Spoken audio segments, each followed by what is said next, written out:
Êxodo capítulo 20, versículo de número 3, diz assim: não terás outros deuses diante de mim.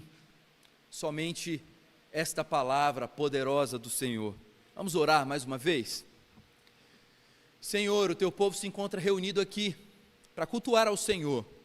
E agora é chegado o momento dentro do culto que nós lhe prestamos, ó Deus, em que nós estamos desejosos e esperançosos de ouvir a tua doce voz por meio da pregação da palavra.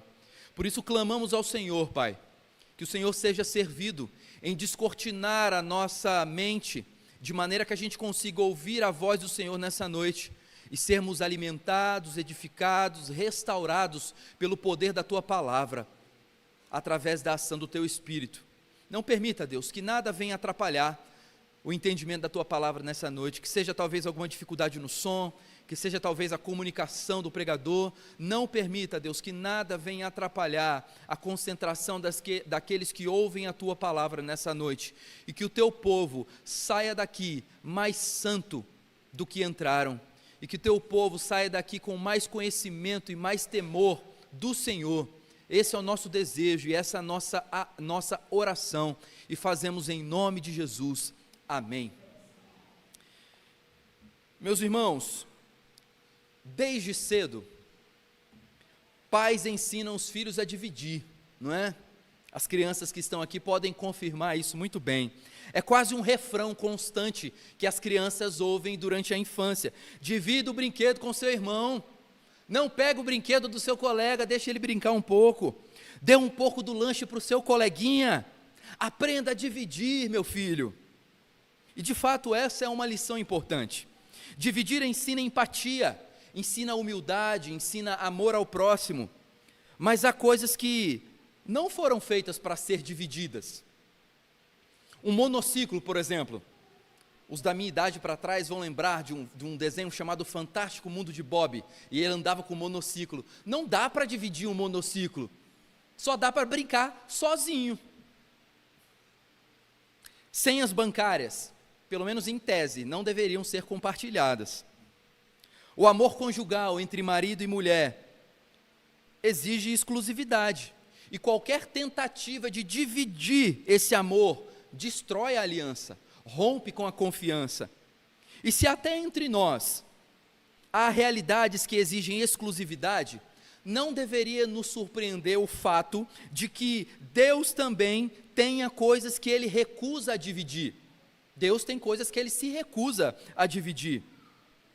E o que Ele jamais dividirá com ninguém é o quê? É a adoração que lhe é devida.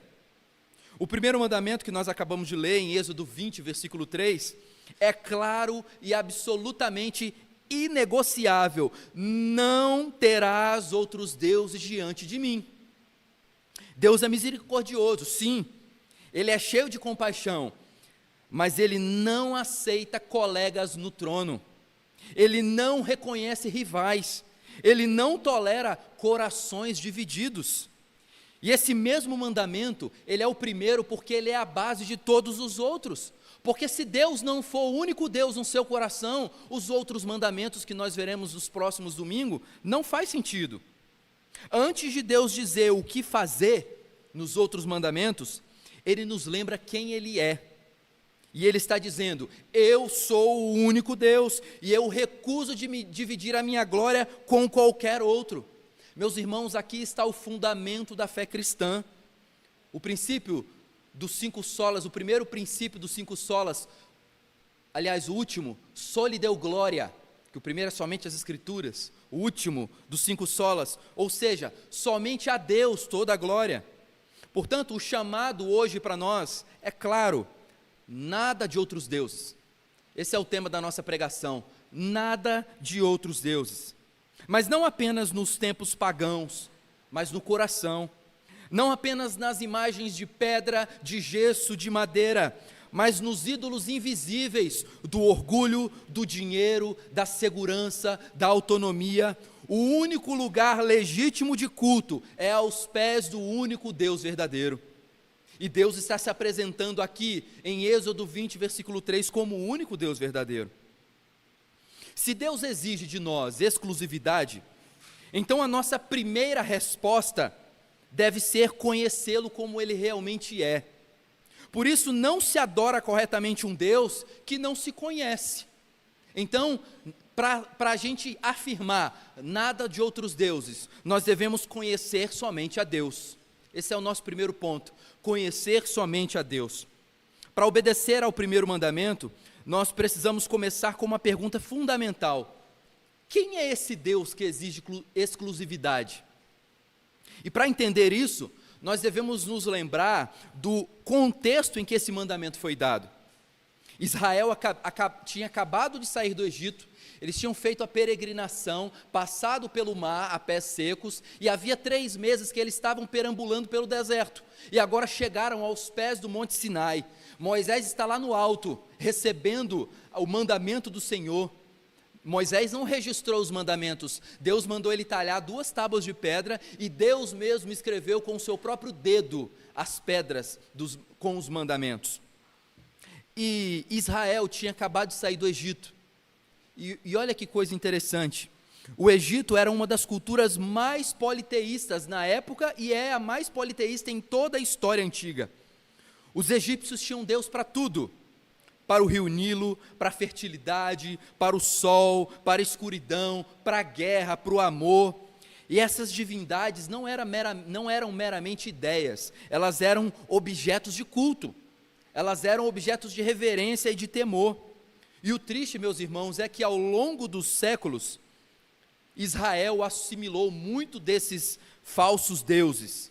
Lá em Ezequiel, no capítulo 20, versículo 7, Deus confronta o povo, veja, muito tempo depois, Deus diz assim: cada um lance de si as abominações de que se agradam aos seus olhos, e não vos contamineis com os ídolos do Egito, eu sou o Senhor vosso Deus. Veja, nós estamos meditando no Êxodo, Deus estava acabando de dar a lei, e lá em Ezequiel, já quase que no final daquilo que nós temos como o Antigo Testamento, já para os últimos profetas, Deus está falando de novo: abandonem os deuses do Egito.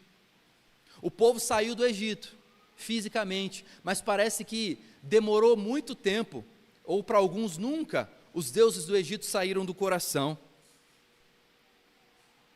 Por isso o Senhor se levanta em Êxodo capítulo 20, versículo 3, e diz com firmeza: não terás outros deuses diante de mim, ou seja, eu devo ser o único e exclusivo Deus de vocês. E esse mandamento, irmãos, era inédito, porque nenhuma nação proibia a adoração a outros deuses. Cada povo tinha o seu panteão, a sua religião, o seu espaço para novas divindades. Mas o Deus de Israel não aceitava rivais, ele não compartilha o trono. Mas você pode se perguntar assim: o que dá a Deus esse direito de exclusividade? E a resposta está no próprio texto, no capítulo 20, versículo 1 e 2. Eu sou o Senhor teu Deus que te tirei da terra do Egito, da casa da servidão. Propriamente o versículo 2. Em outras palavras, Deus está dizendo: eu sou o seu libertador, eu te comprei, eu te tirei do jugo de Faraó, eu venci os deuses do Egito, um por um. Se você se lembra das 10 pragas, Deus fez questão de destruir cada um dos deuses do panteão egípcio, um por um, até mesmo a figura do Faraó, que era tido como uma divindade, para mostrar para o povo que ele estava resgatando que não havia nenhum outro Deus além dele. E é por isso que Deus não aceita ser apenas mais um em nossa vida. Ele não quer uma parte, Ele exige tudo. Deus exige tudo do seu coração. O primeiro mandamento, meus irmãos, é o brado de um Deus que se revela e diz: não haverá para ti outros deuses diante da minha face. Essa é uma tradução literal do versículo 3. Não haverá para ti outros deuses diante da minha face. E a frase ela é profunda, o versículo é profundo. O verbo traduzido como terás, aí na sua Bíblia, no versículo 3, ele significa haver. O verbo terás também significa haver no hebraico. Deus não está apenas proibindo cultos paralelos. Ele está dizendo: eu não quero que nem outros deuses existam no teu coração. É isso que Deus está dizendo. quando a gente olha na continuidade do texto, ele está falando assim, na locução, diante de mim. E essa palavra, ela se refere à presença constante de Deus com o seu povo. Toda idolatria, mesmo secreta, é praticada face a face com Deus. Porque se Deus é onipresente, não há nenhum lugar onde você possa adorar a uma outra divindade que não seja na face de Deus. Aí você pode falar assim, mas pastor, eu não tenho nenhuma imagem lá na minha casa não, eu não sou um idólatra. Quem disse? Quem disse? Por vezes, meus irmãos, e por isso esse mandamento é tão atual, e nunca deixará de ser atual, porque há uma frase célebre de Calvino, ele diz que o coração humano é uma fábrica de ídolos, e de fato o nosso coração é uma fábrica de ídolos. Nós conseguimos transformar aquilo que Deus criou para o bem do povo em idolatria. Deus abençoou o homem para viver em família, e o homem pode transformar a família em idolatria. Deus abençoou a mulher para gerar uma vida no seu ventre, e uma mãe pode idolatrar um filho. Deus abençoou você com inteligência, com força, com saúde para trabalhar, e você pode idolatrar a sua inteligência, você pode idolatrar o dinheiro que provém do seu trabalho. Perceba como nós somos idólatras. Nós não temos imagens, mas o nosso coração produz ídolos. E esse mandamento exige exclusividade. Ele não está dizendo apenas, adorará somente a mim, mas Deus está dizendo que Ele não vai aceitar a ideia de outro Deus, no lugar que pertence somente a Ele. É o zelo de um Deus que libertou, que amou, que redimiu, e que exige ser conhecido e adorado como Ele é. Mas alguém pode se perguntar, meditando no versículo 3, se não existe outros deuses reais, por que Deus proíbe adorá-los? Não sei se você já se fez essa pergunta.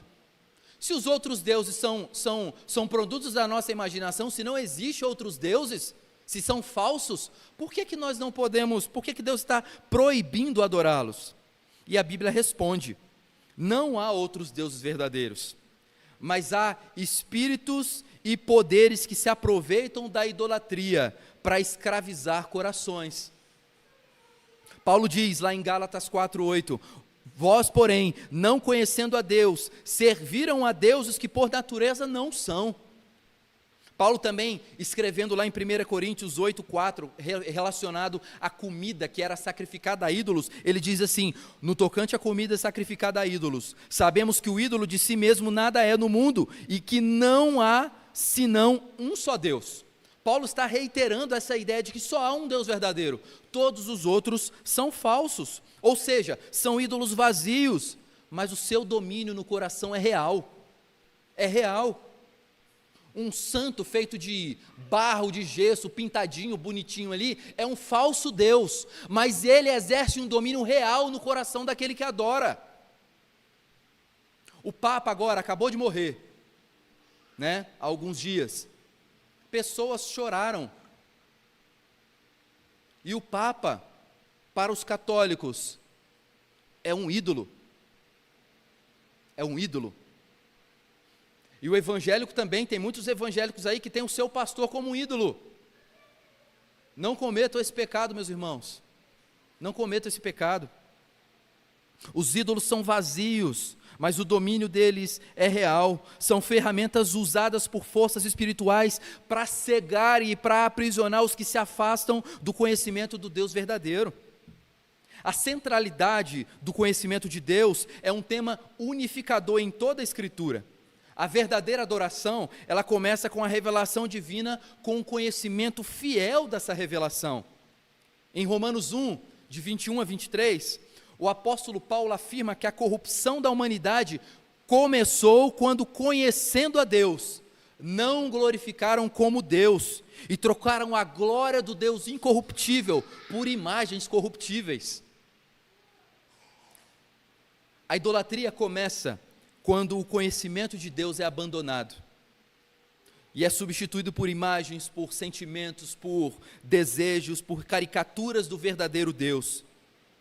Isso pode ocorrer não só no paganismo, mas também na igreja. Toda vez que nós moldamos um Deus ao nosso gosto, em vez de nos submetermos às revelações das Escrituras, nós estamos criando uma caricatura de um Deus. E esse Deus, feito por nós, pela nossa imaginação, é um Deus falso.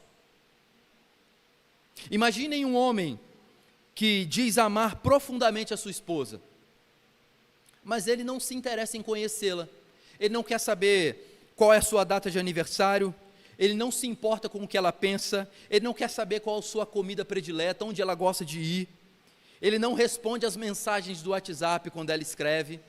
Isso acontece mais recorrentemente do que a gente imagina, né? E ele diz amá-la, mas vive como se ela não tivesse voz. Que tipo de amor é esse?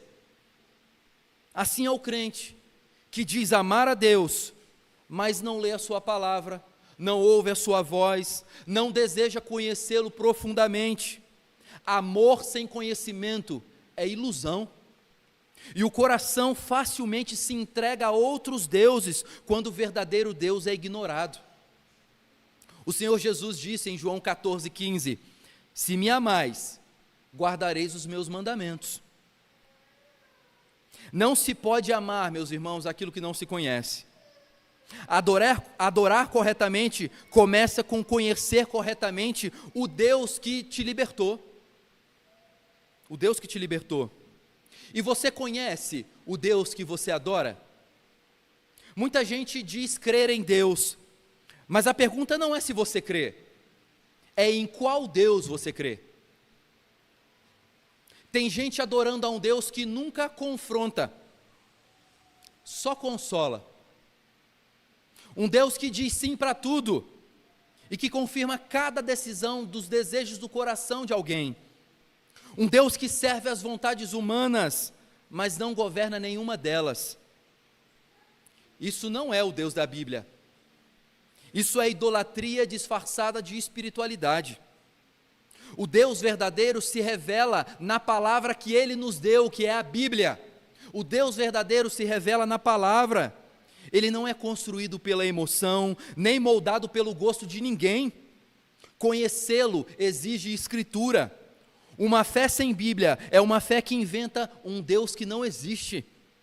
E mais, conhecer a Deus implica em conhecer a Cristo. Hebreus no capítulo 1 diz que Deus nos falou pelo Filho, que é o resplendor da glória divina. Portanto, toda adoração que não passa por Jesus é uma adoração vazia, mesmo que possa parecer sincera. Então deixa eu te fazer uma pergunta direta. O Deus que você adora é soberano? É justo? É santo? É imutável? Ou é apenas um reflexo das suas vontades? Cuidado, você não molda Deus à sua imagem, é Deus quem te molda à imagem dele. Por isso, conhecer a Deus, conhecê-lo de fato como ele se revelou na palavra e em Cristo, é o primeiro passo da verdadeira adoração. Enquanto a ignorância de Deus gera idolatria, o conhecimento de Deus gera temor, gera amor, gera fidelidade. E se conhecer a Deus é o início verdadeiro da adoração, então confiar nele, nesse Deus que é conhecido, é um passo inevitável. Porque ninguém confia plenamente em um Deus que não conhece profundamente. Então, em segundo lugar, para a gente poder afirmar nada de outros deuses, nós precisamos também dizer que nós devemos confiar somente em Deus. Se conhecer a Deus é o início da verdadeira adoração, então confiar nele é a expressão prática dessa adoração. Fé, meus irmãos, não é apenas saber quem Deus é.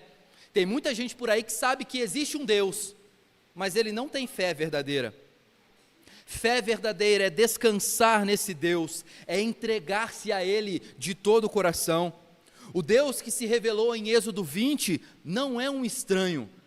Ele é o libertador de Israel, o Deus que entregou os ídolos do Egito Deus que enfrentou os ídolos do Egito, ele enfrentou Akenaton, ele enfrentou Amon-Ra, ele enfrentou o Nilo divinizado e até mesmo o faraó, que era tratado como um deus. Nenhum deles pôde resistir ao braço estendido do Senhor. A cada praga, Deus expôs a impotência dos falsos deuses e proclamou para o povo que ele estava resgatando: eu sou o Senhor. Diante disso, não confiar nesse Deus é mais do que incredulidade. Não confiar num Deus que se revela na natureza e na palavra dele revelada é insensatez. A única resposta coerente ao conhecimento do Deus verdadeiro é confiar plenamente nele, confiar na sua soberania, confiar na sua bondade, confiar em seu cuidado. O conhecimento genuíno de Deus sempre conduz o coração do crente a uma dependência sincera de Deus. Se você diz saber que conhece a Deus, se você diz que confia em Deus, mas na hora da tribulação o seu coração fica desesperado, comece a questionar essa confiança. Pastor, o que você está dizendo, que eu vou estar com um parente no hospital e eu não vou ficar triste? Não é isso.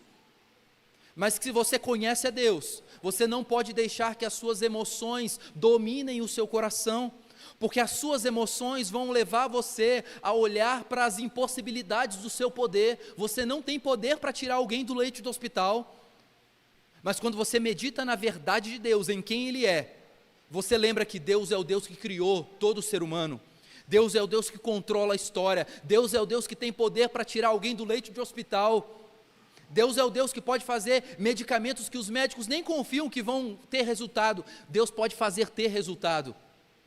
E na hora da angústia, nós precisamos não ser levados pela emoção, mas lembrarem de quem Deus é. De quem Deus é. E essa é a única resposta coerente ao conhecimento de Deus: confiar plenamente nele.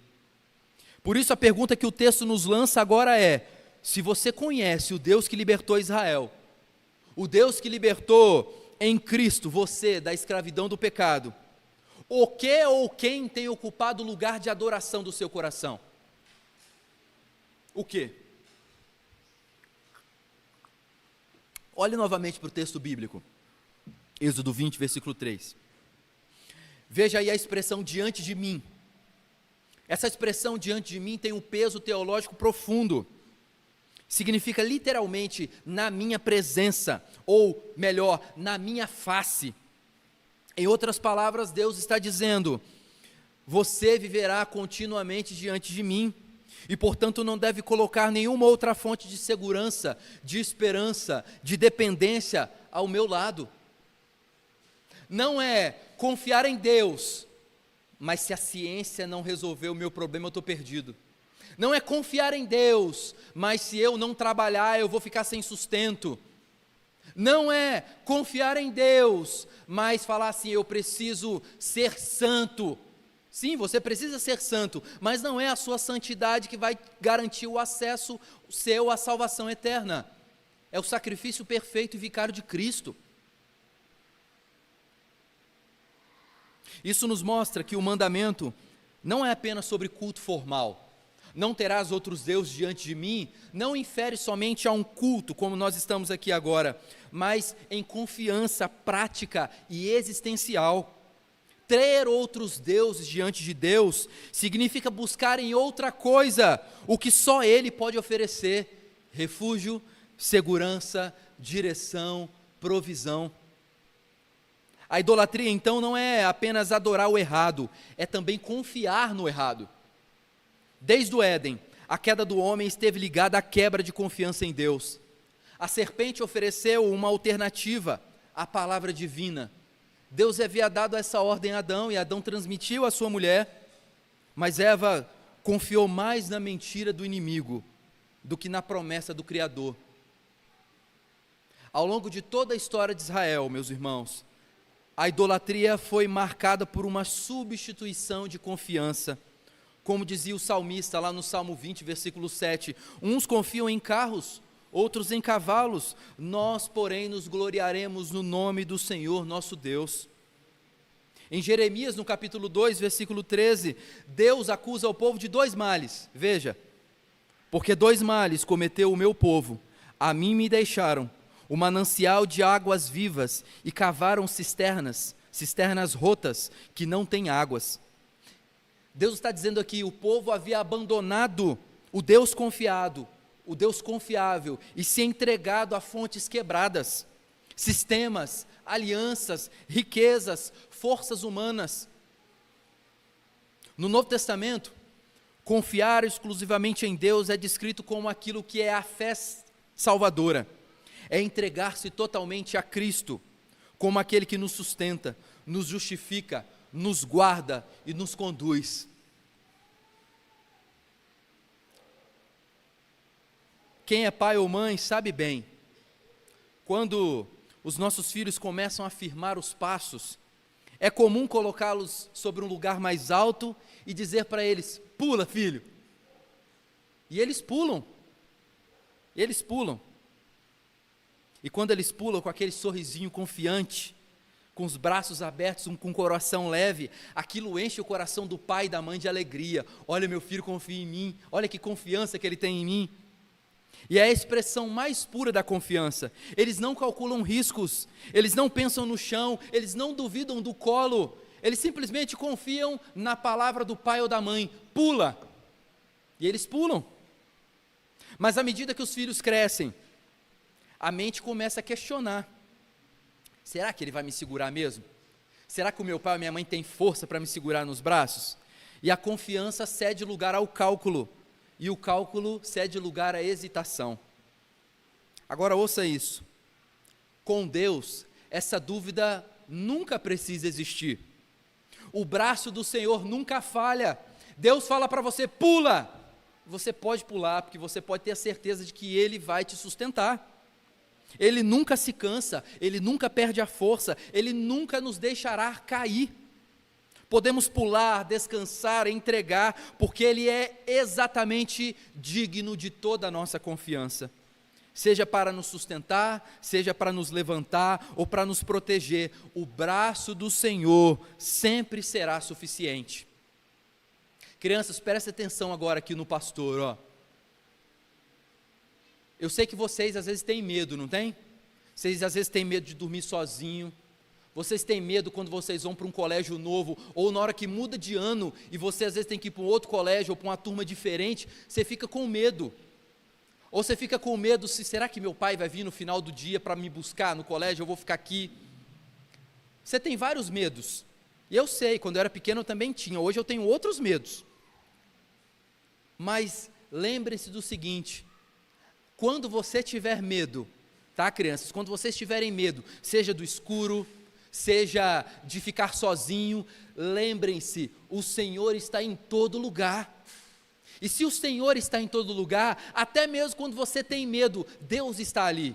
Então você, quando se lembra dele, o medo vai embora. Aí você deve lembrar assim: eu não preciso ter medo, porque Deus é poderoso. O papai pode até não ouvir você falando assim: pai, eu estou tendo um pesadelo. Às vezes ele está lá sonhando, roncando alto, né? Ou a mamãe também, tem mamãe que ronca também. E aí não ouve, você está lá no quarto sozinho, vocês ficam com medo. Lembrem-se do Senhor. Deus nunca abandona vocês. Ele está com vocês o tempo inteiro. Nunca se esqueçam disso. Mas o problema, meus irmãos, é que quando não confiamos em Deus de modo absoluto, o coração não fica neutro. Ele repetidamente passa a confiar em outras coisas. E mesmo que a gente tente esconder isso, como quem se esconde na escuridão do quarto, ou no silêncio da alma, Deus vê. No sistema operacional da vida, na aba de navegação da nossa vida, não existe o modo anônimo. Como nos ensina o Salmo 139, não há lugar onde o olhar de Deus não alcance, seja ele externo ou interno.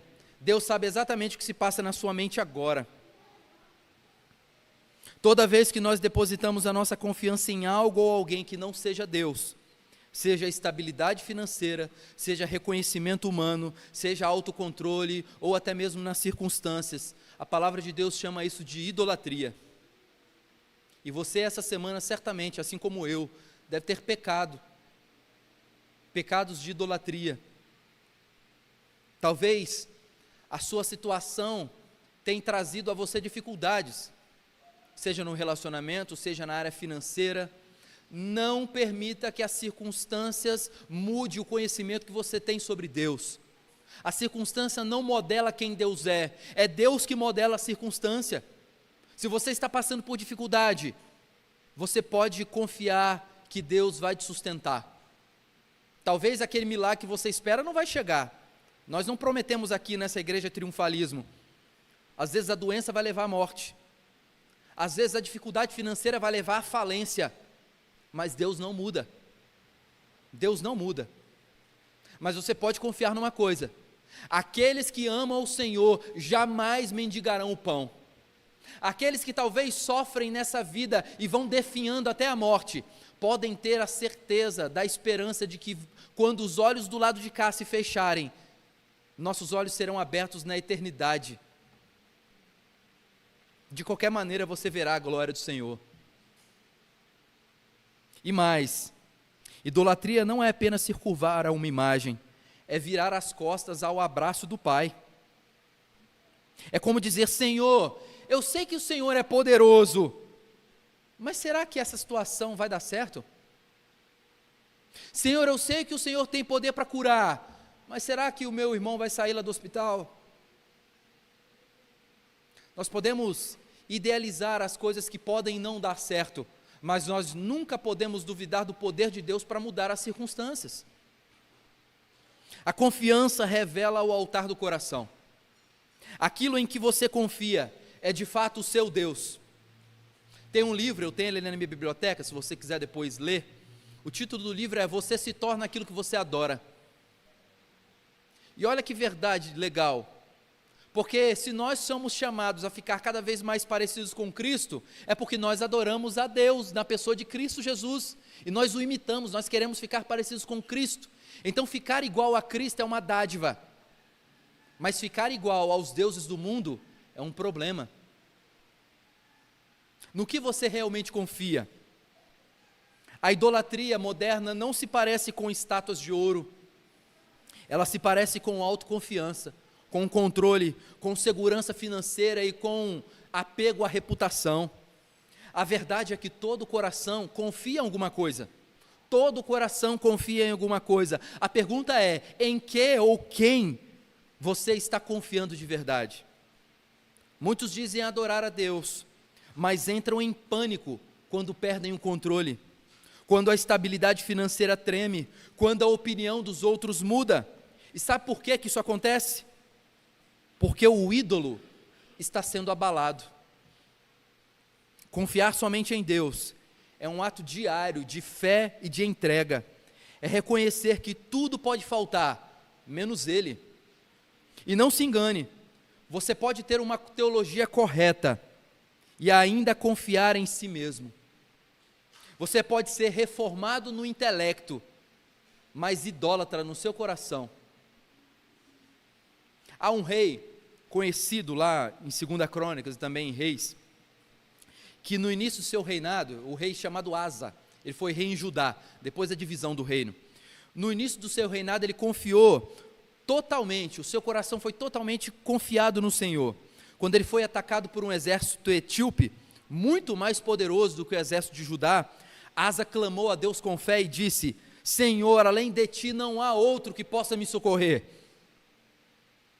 E Deus respondeu. Deus derrotou os inimigos e Asa experimentou uma grande vitória. Mas anos depois, quando Judá foi novamente ameaçada, Asa fez diferente. Em vez de clamar ao Senhor, ele pegou o ouro que ele tinha no seu reinado e ele fez a aliança com o rei da Síria. Funcionou por um tempo, mas Deus enviou o profeta Hanani para confrontá-lo.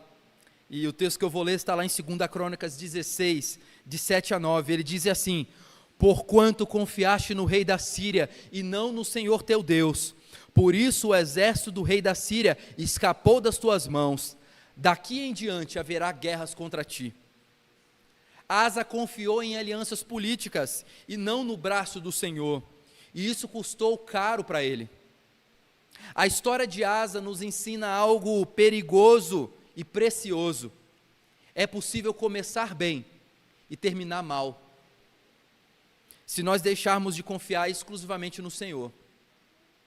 Asa confiou no início e viu os milagres de Deus, mas com o passar do tempo, quando ele se viu mais experiente, mais forte, mais preparado, com as suas reservas de ouro abastadas, ele trocou a confiança no Deus vivo pelas alianças humanas. E quantas vezes nós também fazemos isso? Quando a conta está no vermelho, oramos com fervor, pegamos a Bíblia e passamos a lê-la com dedicação. Quando o casamento balança, buscamos respostas nas Escrituras. Mas quando tudo se estabiliza, começamos a confiar em métodos, nos contatos, nas estratégias, na força do próprio braço, e Deus se torna um recurso secundário. Quando tudo vai mal, nós clamamos a Deus, e quando tudo vai bem, nós confiamos no nosso próprio braço. O coração que um dia pulou nos braços do Pai com alegria, agora mede o salto, calcula os riscos e prefere a aliança com a Síria. Ou, se a gente for trazer essa aplicação para os nossos dias, faz alianças com o mundo. Mas Deus vê, e Ele disciplina, não por crueldade, mas por amor, para nos lembrar que o nosso refúgio não é o templo, nem o ouro, é o próprio Senhor. Irmão, confie de novo. Se você tem desconfiado do Senhor, se você tem criado ídolos no seu coração, volte a sua confiança e a sua adoração exclusivamente ao Senhor. Volte ao lugar de dependência. A guerra de Asa começou quando a sua confiança terminou. Por isso o primeiro mandamento nos ordena: nada de outros deuses. Até agora vimos que obedecer ao primeiro mandamento implica em conhecer e confiar em Deus. E confiar em Deus não é uma postura inferior, é uma entrega que revela em ação, é uma entrega que deve ser revelada em ação. Você não confia só na mente, as suas atitudes também devem demonstrar que você confia no Senhor, e essa ação tem nome: serviço. Então, em terceiro lugar, nada de outros deuses, sirva somente a Deus. E a Escritura inteira deixa claro que adorar a Deus não é apenas uma questão de palavras ou de ritos, é servi-lo com a vida. Porque a gente olha para pessoas que dizem: ah, você é cristão? Eu sou cristão. Você ama a Deus? Eu amo a Deus. E aí você olha para a pessoa e na vida dela não tem frutos de conversão. Eu não estou dizendo que ela vai ser perfeita, eu não estou dizendo que não vai haver pecado na vida dessa pessoa que é convertida pela palavra e que tem a fé genuína, mas se a pessoa não tem fruto de conversão, nós devemos duvidar se de fato ela tem a fé verdadeira. A verdadeira adoração, meus irmãos, não se limita ao culto público, a verdadeira adoração não se limita ao que nós estamos fazendo aqui agora, ela se expressa na obediência prática, no cotidiano, nas escolhas e no modo como nós conduzimos cada aspecto da nossa existência. Veja, por exemplo, o que Josué, declarou ao povo no final da sua liderança, quando eles estavam a ponto de entrar na terra prometida. Ele diz lá em Josué 24:15: escolhei hoje a quem servireis, porque eu e minha casa serviremos ao Senhor. Servir ao Senhor é uma consequência da fé genuína, mas é algo que deve ser intencional da nossa ação. Não é que o Espírito Santo te empurre ao serviço, você precisa se dedicar a esse serviço. A decisão de adorar a Deus era ao mesmo tempo uma decisão de servi-lo com a casa, com o exemplo, com a fidelidade diária. O culto a Deus não se separa da vida. O apóstolo Paulo reforça esse entendimento lá em Romanos 12:1, quando ele diz: apresenteis o vosso corpo como sacrifício vivo, santo e agradável a Deus, que é o vosso culto racional. Nós não podemos ser uma coisa na igreja e ser outra coisa no trabalho. É óbvio que você usa palavras diferentes, é óbvio que na intimidade com o seu marido, com a sua esposa, você fala coisas que talvez você não fala para outras pessoas. Eu não estou falando aqui que a gente não pode fazer uma dicotomia na vida, não é isso. Mas nós não podemos dividir. Não, aqui é a igreja, e aqui agora é minha vida social. Não, mas eu tenho uma empresa, mas pastor, não, se tiver que pagar todos os impostos nesse país, nós vamos à falência. Mas lá na igreja eu dou o dízimo, eu dou oferta, eu faço tudo certinho. Ou ainda, eu tenho que pagar imposto de renda. Mas aí eu saio catando dependente de tudo quanto é lado para diminuir, para burlar a lei. Ou a legislação do nosso país fala que para pilotar moto ou dirigir carro tem que ter carteira. Mas aqui em Barretos quase não tem blitz, que problema tem eu andar? Ou, nossa, como me agrada eu lá no trabalho flertar com as outras pessoas. Eu vejo que ainda eu estou na pista, mas eu amo a minha esposa, eu amo meu marido, eu sou fiel. Será? Será? O culto que Deus quer não é apenas aquele que fazemos com a boca, mas aquele que é oferecido pelo corpo inteiro. Mãos que servem, pés que caminham na retidão, olhos que buscam a pureza e corações que se consagram por inteiro. Deus não aceita coração dividido. Não tem como se santificar e ainda viver na prática do pecado. Não tem como amar a Deus e as riquezas. Jesus também afirma essa mesma verdade, quando ele, diante da tentação no deserto, da tentação de Satanás, ele responde: ao Senhor teu Deus adorarás, e só a Ele servirás. Veja que nas línguas originais da Bíblia, tanto no hebraico como no grego, as palavras para adorar e servir frequentemente se sobrepõem. Isso nos ensina uma lição importante: todo ser humano serve a alguma coisa. A questão não é se você serve, porque eu sei que você serve. A questão é a quem você está servindo. E aqui está a raiz da idolatria. Idolatria não é apenas acreditar em algo errado, é viver servindo o que não é digno de ser servido. Pode ser o dinheiro, pode ser a aparência, pode ser o sucesso, pode ser a aprovação alheia, pode ser o controle, pode ser um monte de coisa. Todas essas coisas podem se tornar no seu coração deuses funcionais, quando tomam o lugar de serviço que só Deus merece. E é por isso que o primeiro mandamento não é apenas um chamado à exclusividade no coração, mas também uma exclusividade na prática. Deus não exige apenas nossa crença, Ele exige as nossas mãos, os nossos pés, os nossos planos, o nosso dia a dia. O trono de Deus não pode ser dividido com o conforto, com o pecado oculto ou com as ambições egoístas. O mandamento "não terás outros deuses diante de mim", o primeiro mandamento, alcança o íntimo, mas também se manifesta na nossa rotina.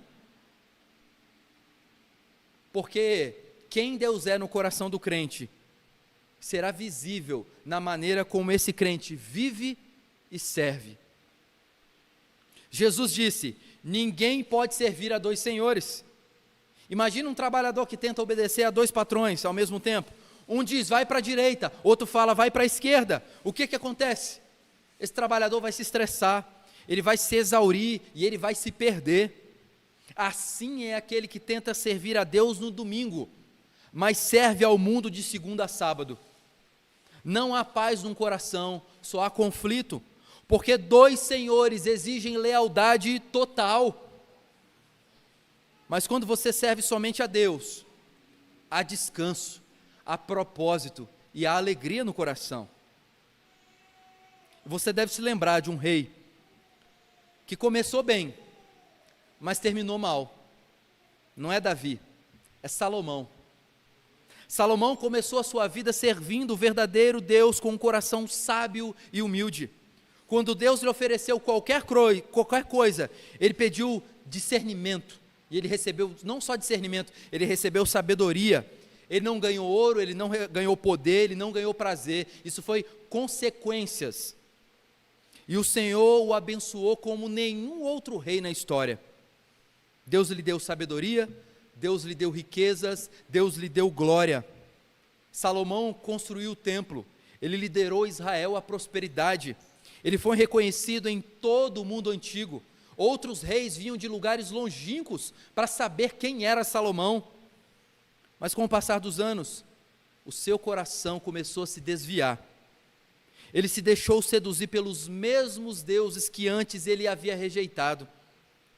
Ele serviu ao Deus da riqueza ao construir um palácio para si 2 vezes maior do que o templo de Deus. Ele serviu ao Deus do poder, acumulando cavalos, acumulando carros, contra a ordem divina. Ele serviu ao Deus do prazer, ao colecionar mulheres estrangeiras que desviaram o seu coração. No final da vida, aquele que orava ao único Deus, se curvou diante de ídolos de pedra e de madeira.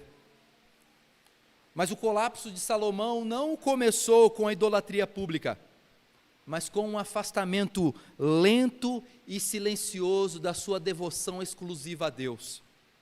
E o preço foi alto. Deus rasgou o reino das suas mãos, o reino da sua casa, aliás. E a história de Israel nunca mais foi a mesma. Se não servirmos somente a Deus, acabaremos servindo a algo ou alguém que não é digno da nossa vida. O coração que não se consagra por inteiro ao Senhor será cedo ou tarde conquistado por outros deuses. O declínio espiritual nunca acontece de uma vez. Ele começa devagar. Ele começa nas pequenas concessões de confiança, nos pequenos afastamentos da comunhão com a igreja, nos pequenos afastamentos da comunhão com o Senhor, e quando menos você percebe, você não está adorando mais ao Deus verdadeiro.